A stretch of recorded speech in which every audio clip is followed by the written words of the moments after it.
So magpapatuloy po tayo sa ating series. Paano po ba ito paganahin?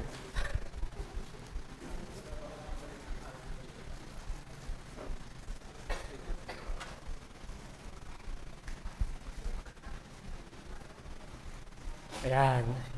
Na pinamagatan natin from ruins to reformation. At tayo po ngayon ay nasa Nehemiah chapter 2, verses 1 to 9. Tayo po muna ay lumapit sa Panginoon para po sa ating pag-aaral ngayong hapon. Dakila naming Diyos, aming Ama sa langit, kami po ay lumalapit muli sa inyo sa oras na ito.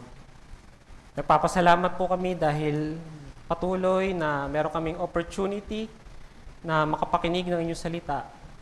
Salamat po sa mga natutunan namin kaninang umaga sa pangunguna po ng mga kapatid namin dito. At gaya po ng pagsama niyo po sa amin, nawa ay samahan niyo rin po kami sa oras na ito. Nawa ay hindi kami tamaan ng pagkaantok o kami ay madistract sa aming paligid, kundi nakatuon lamang aming focus sa pakikinig ng inyong salita. O Panginoon Diyos, hinihingi ko rin po ang inyong biyaya sa akin na magpapahayag po ng inyong salita. Gabayan niyo nawa ako, Panginoon, sa aking mga sasabihin at magkaroon nawa ito ng kapangyarihan sa aming mga buhay, gaya po ng pagkilos din ito, Panginoon, sa akin habang aking pinag-aaralan ang portion na ito ng aklat ni Nehemiah. Ang lahat ng ito, Panginoon, ay dalangin namin sa inyo sa tayong pangalan lamang po ng aming Panginoong Hesus. Amen. Kapag tayo po ay nananalangin, ano po ang ginagawa natin pagkatapos? Nakikita ba ang ating pagtitiwala sa Diyos sa pamamagitan ng ating pagkilos? Sa nakarang pag-aaral po natin sa chapter 1, nakita natin si Nehemiah nang makita niya o mabalitaan niya ang malubhang kalagayan ng kanyang mga kababayan, siya ay agad nananalangin sa Panginoon. Ipinakita niya ang pagkilala at pagsamba sa tunay na Diyos, ang pag-amin sa kasalanan at ang pagnanais na gamitin siya ng Diyos. At ngayon po dito sa chapter 2, titignan natin kung paano tumugon ng Diyos sa panalangin ni Nehemiah at kung paano pinukaw ng Diyos ang pagkilos ni Nehemiah sa pamamagitan ng pananampalataya. Kaya po, pinamagatan ko ang ating sermon ngayon ng Through Faith, God Stirs Up Action. At isang bagay lamang po ang nais ko na makuha natin mula dito sa ating pag-aaral. Ito po ay, when God responds, will I act in faith? When God responds, will I act in faith? Ating po nang basahin ang buong kabanata. Kung narino po kayo, wala po yata ipa-flash na mga verses. Buksan po ninyo ang inyong mga Bible sa chapter 2, verses 1 to 9. Nehemiah chapter 2, verses 1 to 9. Kung narino po kayo po sumunod sa aking pagbasa. Sa buwan ng Nisan, ng ika-20 taon ni Artaxerxes na hari, samantalang mayroong alak sa harapan niya, kinuha ko ang alak at ibinigay ko sa hari. Hindi pa ako naging malungkot ng gayon sa kanyang harapan. At sinabi ng hari sa akin, bakit malungkot ang iyong mukha, samantalang wala ka namang sakit? Ito'y walang iba kundi kalungkutan ng puso. Nang magkagayoy, lubha akong natakot. Sinabi ko sa hari, mabuhay ang hari magpakailanman. Bakit hindi malulungkot ang aking mukha? Gayong ang lungsod, ang lugar ng mga libingan ng aking mga ninuno ay giba, at ang mga pintuan nito ay natupok ng apoy. Nang magkagayoy, sinabi ng hari sa akin, ano ang iyong kahilingan? Kaya't ako'y nanalangin sa Diyos ng langit. Sinabi ko sa hari, kung ikakalugod ng hari at kung ang iyong lingkod ay nakatagpo ng biyaya sa iyong paningin, suguin mo ako sa Huda, sa lungsod ng libingan ng aking mga ninuno, upang aking muling maitayo ito. Sinabi ng hari sa akin, ang reyna ay nakaupo sa tabi niya, gaano katagal kang mawawala at kailan ka babalik? Sa gayoy, ikanalugod ng hari na suguin ako at nagtakda ako sa kanya ng panahon. Sinabi ko naman sa hari, kung ikakalugod ng hari, bigyan sana ako ng mga sulat para sa mga tagapamahala ng lalawigan sa kabila ng ilog, upang ako'y kanilang paraanin hanggang sa ako'y makarating sa Huda. At isang sulat para kay Asaph na tagapag-ingat ng gubat ng hari, upang bigyan niya ako ng mga troso, upang gawing mga biga sa mga pintuan ng kuta ng templo at para sa pader na lungsod at sa bahay na aking papasukan. Ipinagkaloob sa akin ng hari ang aking hiniling, sapagkat ang mabuting kamay ng aking Diyos ay nasa akin. At ako'y pumunta sa mga tagapamahala ng lalawigan sa kabila ng ilog at ibinigay ko sa kanila ang mga sulat ng hari. Ang hari ay nagsugo na kasama ko ang mga punong kawal ng hukbo at mga manganga bayo. Ito po ang salita ng Diyos. 4 na buwan ang lumipas, simula po ng pag-aaral natin sa chapter 1, last month, hanggang dito po sa chapter 2. Sabi po sa verse 1a, sa buwan ng Nisan, ng 20 taon ni Artaxerxes na hari. Ang Chislev po kasi doon sa nakarang chapter ay katumbas po ng November or December. Ang Nisan naman na nabanggit ngayon sa ating binasa ay katumbas ng March or April. So kung bibilangin ito ay aabot ng 4 na buwan. And still, sa 4 na buwan na to, walang tugon ng Diyos kay Nehemiah. Alam niyo po sa panahon natin ngayon, kung titingnan natin yung 4 na buwan, parang napakabilis lang po niyan, di ba? Marami nga nagsasabi, ang bilis ng panahon. Kailan lang? January, ngayon, May na. Alam niyo po, marami kasing reason kung bakit siguro ganon, no? Madami kasing mga distraction ngayon sa paligid natin. Nariyan, pwede kang magbabad sa social media, pwede kang mag-movie marathon sa Netflix. 4 na buwan? Wala yan. Ako nga, ilang taon nang lumilipas, di pa rin sinasagot ni Lord yung panalangin ko. Pero po, sa panahon kasi ni Nehemiah, wala pa naman po yung mga bagay na yan. Hindi ko po alam kung ano ang libangan nila doon, but I think po, kung sakali mang may libangan sila doon, wala na rin panahon si Nehemiah para sa mga bagay na yan. Siya po isang lingkod. Nabasa po natin dito. Isa siyang cupbearer. At bilang lingkod, kailangan niyang magtrabaho sa loob ng palasyo at maglingkod sa hari. Bagamat nasa kalalagayan siya na komportable, wala naman siya sa kanyang sariling bayan. Siya ay nasa isang banyagang bayan. At isa pa, meron din siyang mabigat na suliranin na kanyang pinapasan. At ang bawat araw at buwan na lumilipas ay maaring nagbibigay ng alalahanin sa kanya tungkol sa kalalagayan ng kanyang mga kababayan. Maaring tinatanong niya, kamusta na kaya sila doon? Okay pa ba sila? Baka napahamak na sila. Kaya ang bawat panahong lumilipas ay mahalaga at siya ay umaasa na sana dumating na ang araw na sasagutin ng Diyos ang kanyang panalangin.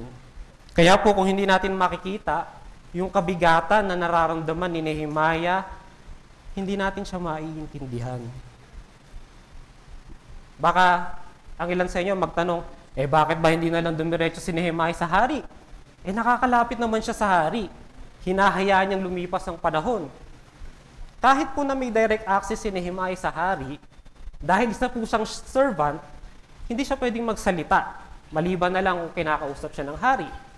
At kung sakaling kinakausap naman siya ng hari, hindi niya rin pwedeng basta na lang hilingin sa hari na ipadala siya sa Jerusalem. Kasi po ito ay pagtalikod sa kanyang tungkulin at pwedeng mawala ang tiwala ng hari kay Nehemiah. And given these circumstances, wala talaga siyang magagawa malibang baguhin ng Diyos ang kanyang kalalagayan. At dito po makikita natin ang pagtitiwala ni Nehemiah sa Diyos. Matyaga siyang naghintay sa sagot ng Diyos sa kanyang panalangin. Tulad po ni Nehemiah, maaaring may nakikita kang problema sa iyong trabaho, sa iyong eskwelahan, sa iyong community, sa pamilya o sa church. Maaaring nasa sitwasyon ka kung saan sa sarili mong lakas o kakayahan ay wala kang magawa. At tanging Diyos lang ang makakapagpabago ng iyong kalagayan. Sa mga ganitong pagkakataon po, lumapit tayo sa Panginoon at ipagkatiwala sa Kanya ang lahat. O kaya, meron pa tayong mga pinapanalangin sa Panginoon na hanggang ngayon ay wala pa rin kasagutan. Madalas po sa ating paghihintay, nagiging atat tayo at sinusubukan nating pangunahan ng Diyos sa pamamagitan ng sarili nating kaparaanan. May iba-iba po tayong mga pinapanalangin. Maaring isang karamdaman na hanggang ngayon, hindi pa rin gumagaling. O kaya, matagal ka na naghahanap ng trabaho, pero hanggang ngayon, wala ka pa rin trabaho. O kaya, ngayon ay ikay tumatanda na at nag-aalala ka na wala ka pang partner sa iyong buhay. O kaya, kaligtasan ng mga loved ones. Tayo po ba ay nagtitiwala sa Diyos upang manalangin at mag-antay gaya po ni Nehemiah? Sabi nga po ni Warren Wiersbe, true faith in God brings a calmness to the heart that keeps us from rushing about and trying to do in our own strength what only God can do. At yan po ang pinapaalala din sa atin ng awit 46, talata 10. Ang sabi dito, be still and know that I am God. Kaya po magtiwala tayo sa Panginoon at patuloy na umasa sa Kanya. Kaya po ang tanong sa atin, sa pagtugon ng Diyos na tayo maghintay, kikilos ba ako ng may pananampalataya at maghihintay sa Diyos na nagtitiwalang Siya ang may kontrol ng lahat ng bagay? Katulad po ng ating takeaway, when God responds, will I act in faith? Maaaring ang tugon ng Diyos sa iyo ngayon ay maghantay ka. Kikilos ka ba ng may pananampalataya at aantayin mo ang Diyos sa Kanyang pagkilos sa iyong buhay ayon sa Kanyang panahon? Sa paglipas po ng panahon, ang kabigatan at kalungkutan na nararamdaman ni Nehemiah ay unti-unting lumalabas at hindi na may tatago pa. At ito ang ginamit ng Diyos upang magkaroon siya ng pagkakataon na makausap ang hari. Isang araw, habang naglilingkod siya sa hari, may nagawa dito si Nehemiah na hindi pa nangyayari dati at iyon ay napansin ng hari. Basahin po natin muli ang verse 1 at hanggang 2a. Sa buwan ng Nisan ng 20 taon ni Artaxerxes na hari, samantalang merong alak sa harapan niya, kinuha ko ang alak at ibinigay ko sa hari. Hindi pa ako naging malungkot ng gayon sa kanyang harapan. At sinabi ng hari sa akin, bakit malungkot ang iyong mukha, samantalang wala ka namang sakit? Ito'y walang iba, kundi kalungkutan ng puso. Mga kapatid, alam niyo po kasi sa loob ng isang Persian court, meron silang mahigpit na kaugalian doon na dapat nilang sundin. Ang isang lingkod na naglilingkod sa hari, dapat niyang panatilihan ng isang positibo at masayang aura sa harapan ng hari. Ito kasi ay pagpapakita na ang isang lingkod ay nasisiyahan sa pamumuno ng hari. Anumang bagay ang sisira sa damdamin at kalooban ng hari, katulad na lang ng pagiging malungkot, ay pinagbabawal. Pagpapakita kasi ito ng kawalan ng katapatan at nalulungkot ka sa pamumuno ng hari. At dahil dito, maaari kang ipapatay ng hari. Kaya po, nandito, makikita natin na natakot si Nehemiah. Pero kahit nakadama siya ng takot, nagtiwala siya sa Diyos at hindi niya hinayaan na pigilan siya ng takot. Sumagot pa rin siya sa hari ng may paggalang at buong katapangan niyang sinabi sa hari ang kanyang nararamdaman. Sabi po sa verse 2b hanggang 3, nang magkagayoy lubha akong natakot. Sinabi ko sa hari, mabuhay ang hari magpakailanman. Bakit hindi malulungkot ang aking mukha? Gayong ang lungsod, ang lugar ng mga libingan ng aking mga ninuno ay giba at ang mga pintuan nito ay natupok ng apoy. Alam niyo po, tulad ni Nehemiah, tayo rin po may mga pagkakataon din na nailalagay tayo sa mga sitwasyon kung saan we are caught off guard. Nalalagay tayo sa mga alanganing sitwasyon. Ang tanong ay, kapag tumugon ba ang Diyos, kikilos ka ba ng may pananampalataya? Halimbawa, ikaw ay nasa isang sitwasyon, kasama ang mga bagong kakilala mo o kasamahan sa school man ito o sa work, at tinatanong ka nila tungkol sa iyong paniniwala o pamantayan. Natatakot kang magsalita dahil baka pagtawanan ka o mawalan ka ng kaibigan o koneksyon. Maaaring ang tugon ng Diyos sa iyo ay lakas ng loob. Kikilos ka ba ng may pananampalataya at ipapahayag ang iyong paninindigan ng may paggalang at karunungan tulad ni Nehemiah? O kaya matagal mo nang gustong mag-leave sa trabaho o baguhin yung schedule mo para makapagtuon ka ng pansin sa iyong pamilya at sa iyong paglilingkod sa church. Ngunit natatakot kang humingi ng pahintulot sa boss mo dahil baka mawalan ka ng proyekto o kaya isipin niya hindi ka dedicated sa iyong trabaho. Maring ang tugon ng Diyos ay kapayapaan o pabor sa Diyos, sa iyong boss. Kikilos ka ba ng may pananampalataya at ipapahayag ang iyong hangarin ng may paggalang at karunungan tulad ni Nehemiah? O kaya, inaanyayahan ka ng mga kaibigan mo o kamag-anak para sa isang outing. Magkakaroon kayo ng reunion. Kaso, gagawin ng Sunday. At natatakot kang masabihan na walang pakisama o walang pakialam. Maaaring ang tugon ng Diyos sa iyo ay magkaroon ka ng paninindigan, conviction, pagtsatsaga. Ang tanong po ba, kikilos ka ba ng may pananampalataya, ng may paggalang at karunungan tulad ni Nehemiah? Kaya po dito makita natin si Nehemiah, kumilos siya ng may pananampalataya, ng may paggalang at karunungan. At sa isang pambihira at hindi pangkaraniwan na pangyayari, ay nagtanong muli ang hari kay Nehemiah. Sa verse 4a, sabi ng hari, ano ang iyong kahilingan? Isang katanungan na matagal nang inaantay ni Nehemiah. Ito na ang kanyang opportunity.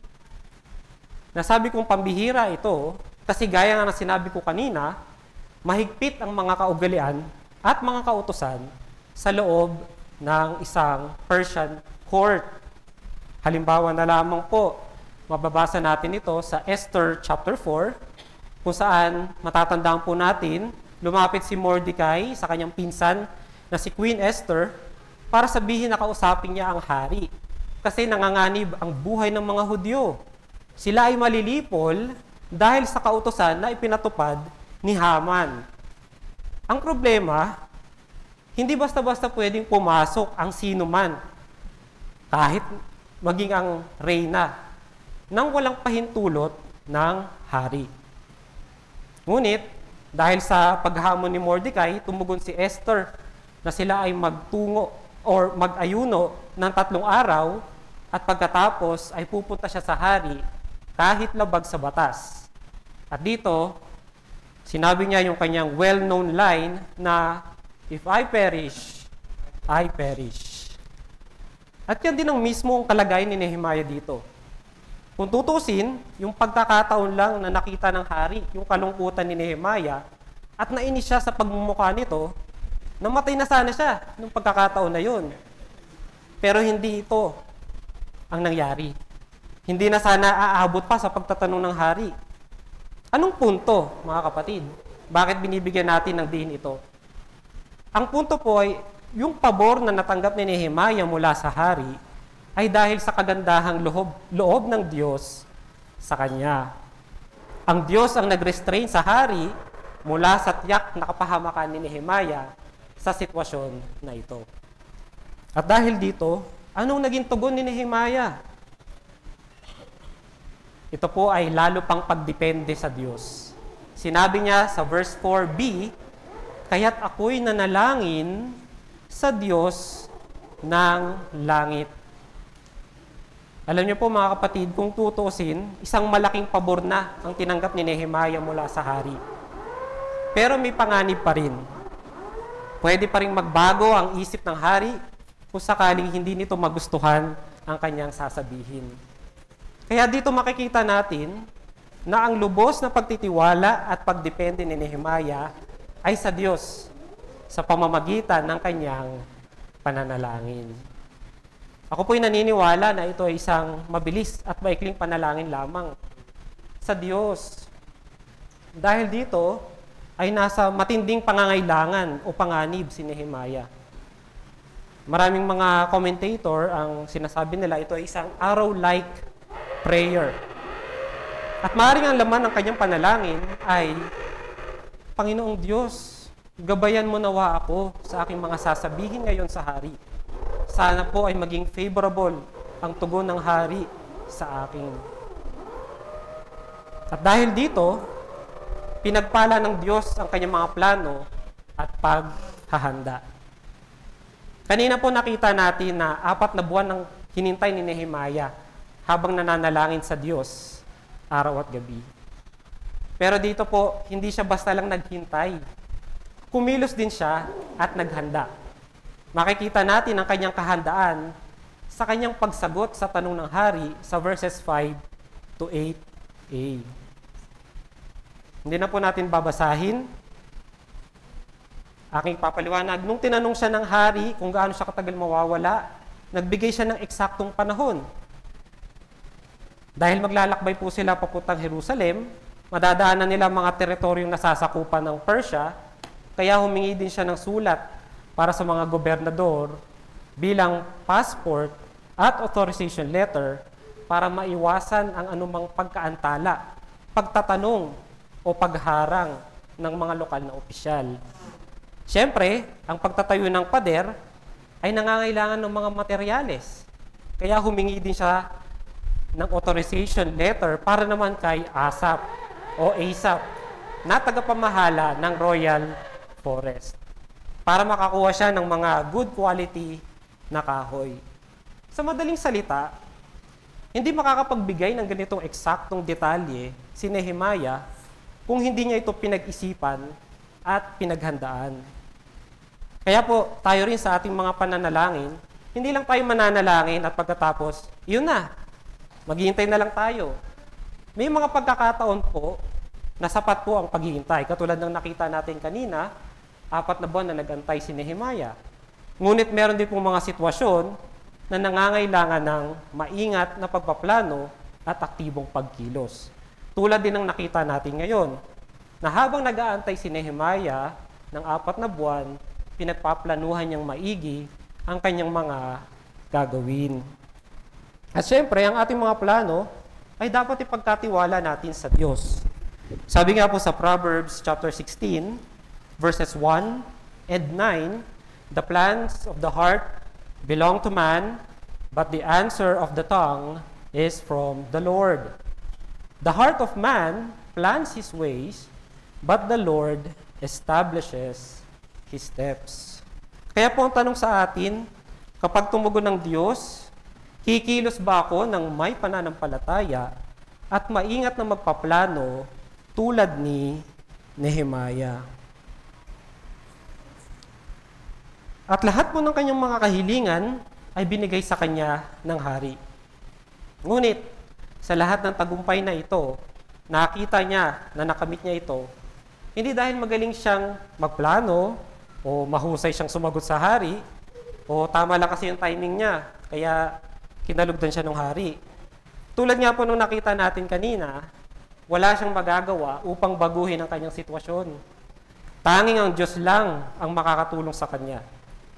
Kaya tama ang sinabi ni Nehemiah sa verse 8b, "Ipinagkaloob sa akin ng hari ang aking hiniling, sapagkat ang mabuting kamay ng aking Diyos ay nasa akin." At hindi lamang tinugon ng Diyos yung kanyang mga kahilingan, higit pa yung binigay ng Diyos. Sabi sa verse 9b, "Ang hari ay nagsugo na kasama ko ang mga punong kawal ng hukbo at mga ngabayo." Binigyan din siya ng Diyos ng mga punong kawal at ng mga ngabayo upang protektahan siya habang sila'y naglalakbay papuntang Jerusalem. So gaya po ng ating mga nakita, ang pananampalataya ni Nehemiah ay buhay at aktibo. Sa harap ng isang makapangyarihang hari, ipinakita niya ang kanyang pananampalataya sa Diyos sa pamamagitan ng matyagang paghihintay, pananalangin, katapangan, at matalinong pagpaplano. Nais ko rin pong makita natin na si Nehemiah, nahirapan siyang magsabi sa Haring Artaxerxes ng kanyang kahilingan. Hindi siya pwedeng magsalita nang walang pahintulot ng hari. Ngunit ang Diyos, ang lumikha ng langit at ng lupa, ang hari ng mga hari, ay laging handang makinig sa kanyang mga panalangin. At siya din ang Diyos na handang makinig sa ating mga panalangin ngayon. Kaya nga, kung tayo ay humaharap sa anumang mga suliranin o pagsubok, lumapit tayo sa trono ng biyaya sa pamamagitan ni Jesus.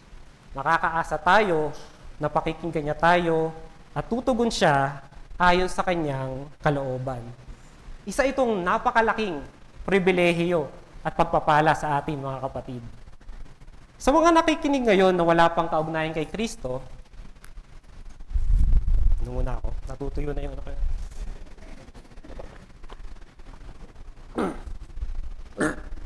Nais ko pong sabihin na wala ni isa sa atin ang mabuti. Lahat tayo ay nahulog sa kasalanan. At dahil sa kasalanan, nahiwalay tayo sa Diyos. Para tayong mga sirang pader na iniwan na nakatiwangwang, maliban na lamang na may dumating upang ayusin ito, katulad ni Nehemiah. Siguro, iniisip mo na kaya mong ayusin ang iyong relasyon sa Diyos sa pamamagitan ng paggawa mo ng mabuti o kaya pagsunod sa kanyang mga utos. Nais ko pong malaman mo na ang hinihingi ng Diyos ay ang lubos at perpektong pagsunod sa kanyang mga utos. Na kung tutuusin, wala ni isa sa atin ang nakagawa o makakagawa. Isang paglabag lang sa kautusan ng Diyos ay nalabag na natin ang buong kautusan. At dahil nga wala sa atin ang nakaabot sa pamantayan ng isang eternal na Diyos, ang karapat-dapat sa atin ay walang hanggang kamatayan at pagkawalay sa Diyos sa impyerno. Sapagkat ang kabayaran ng kasalanan ay kamatayan. Kaya sana makita mo na nasa isang sitwasyon ka ngayon na wala kang magagawa malibang baguhin ng Diyos ang iyong kalalagayan. Kailangan mo ng tagapagligtas. Nais ko ngayong sabihin sa iyo na tulad ni Nehemiah, may nagmalasakit sa iyong kalagayan. Walang iba kundi si Jesus. Siya ang mas mainam na Nehemiah. Kung si Nehemiah ay nagpasan ng kabigatan para sa pisikal na pader, si Jesus naman ang nagpasan ng kabigatan ng ating mga kasalanan at ating espiritual na pagkawasa. Si Kristo Jesus na anak ng Diyos, ang pinakadakilang tugon ng Diyos sa ating kasalanan at pagkawalay sa Kanya.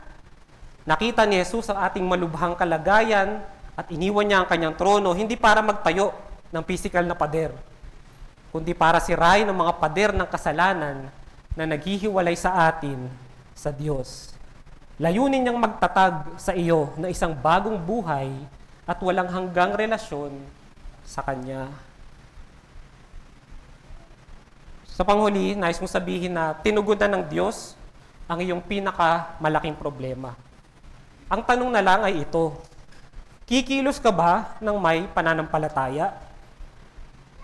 Magsisi ka ngayon sa iyong mga kasalanan at lumapit ka sa Diyos sa daan ng pananampalataya kay Jesus. Bilang iyong tagapagligtas at sumunod ka sa Kanya bilang iyong Diyos at Hari. At tatanggapin mo ang Kanyang kapatawaran at bibigyan Kanya ng isang bagong buhay. Manalangin po tayo, mga kapatid. O Panginoong Diyos, maraming pong salamat sa iyong salita na aming napag-aralan sa hapong ito. Salamat, Panginoon, sa mga katotohanan na ang aming Panginoong Hesus ang mas dakilang Nehemia. Tulad ni Nehemia na nagkaroon ng concern para sa kawasakan at malubhang kalagayan ng Jerusalem, ang aming Panginoong Hesus ay nagkaroon ng concern sa aming kalunos-lunos na kalalagayan sa iyong harapan. O Panginoon, nawa, tulungan niyo po kami na tumugon ng may pananampalataya, gaya po ng aming nakita ngayong hapong ito. At sana po sa aming pagharap sa isang linggo, sa aming mga trabaho at mga tungkulin, sa tuwing ikaw ay tumutugon sa aming mga panalangin, tulungan niyo po kami na kumilos ng may pananampalataya.